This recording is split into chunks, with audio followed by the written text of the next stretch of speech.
অন্নপূর্ণা ভান্ডারে টাকা পাওয়ায় মুখ্যমন্ত্রীকে ধন্যবাদ জানালো মহিষপাথান গ্রামের মহিলারা মিছিল পথসভা করে। মুখ্যমন্ত্রীর প্রতিশ্রুতি মতন অন্নপূর্ণা ভান্ডারে টাকা পাওয়ায় খুশির হার রহমতপুর অঞ্চলের মহিষপাথান গ্রামে।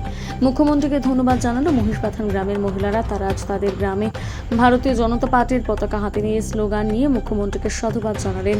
বিজেপির মহিলা মোর্চার কর্মী সাধারণ মহিলারা ছিলেন। রাজ্যের মুখ্যমন্ত্রী শুভেন্দু অধিকারী তিনি বলেছিলেন যে 17 আগস্ট অন্নপূর্ণা ভান্ডারের টাকা ঢুকবে, তাই মহিলাদের অ্যাকাউন্টে ঢুকেছে, তাই তারা খুশিতে মহিলা মোর্চার নেতৃত্বে কর্মসূচি করে।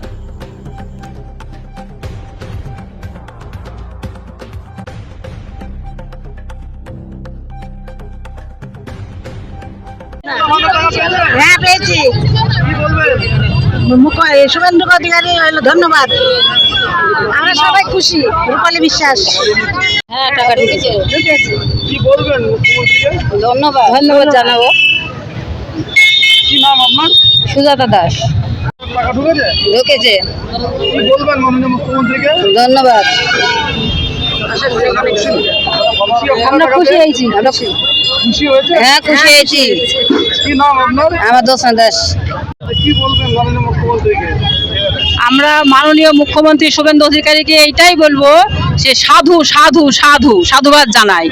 কারণ আমাদের মহিলারা প্রত্যেকে টাকা পেয়েছে, যে কিছু বাকি আছে সামান্য, সেগুলো আগামী দিনে আমাদের মাননীয় মুখ্যমন্ত্রী বলেছে প্রত্যেকে ঘর ঘর পাবে।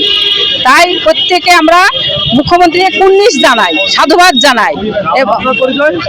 আমি ৭৭ বিধানসভার মন্ডল 2 এর সহসভানেত্রী। শুভেন্দু অধিকারী মাননীয় মুখ্যমন্ত্রী কি বলবেন?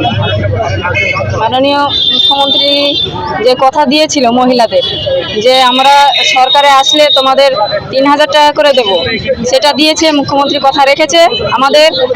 তারপর যাদের ছাদ নেই, ঘর নেই, তাদের প্রত্যেকে যারা মানে উপযুক্ত পাবে ঘর, তারা পাবে। তাদের সার্ভে চলছে, এখনো সার্ভে হয়েও কিছু হয়েছে, কিছু চলছে। আগামী দিনে আরও আমাদের মহিলা সুরক্ষা, যেটা আমাদের শুভেন্দু মহাশয় বলেছেন, মহিলাদের নিয়ে আমরা আরও এগিয়ে যাব, সেটা নিয়ে এখনো চলছে কাজ। আমাদের মাননীয় মুখ্যমন্ত্রীকে শতকোটি প্রণাম জানাই।